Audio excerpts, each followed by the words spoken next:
बिस्मिल्लाहिर्रहमानिर्रहीम।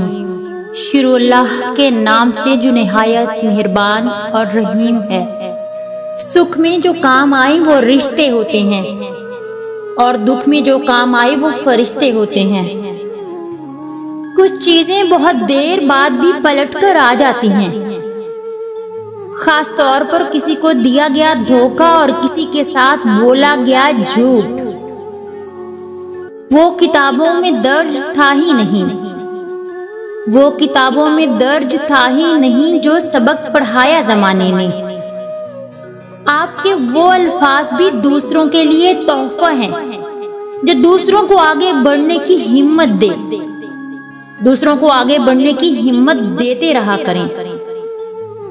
आप खुद ही अपने लिए बेहतरीन दिलासा हैं, बेहतरीन दोस्त, बेहतरीन दुनिया और मुश्किल वक्त में बेहतरीन थपकी हैं जो आपको कभी हारने नहीं देती।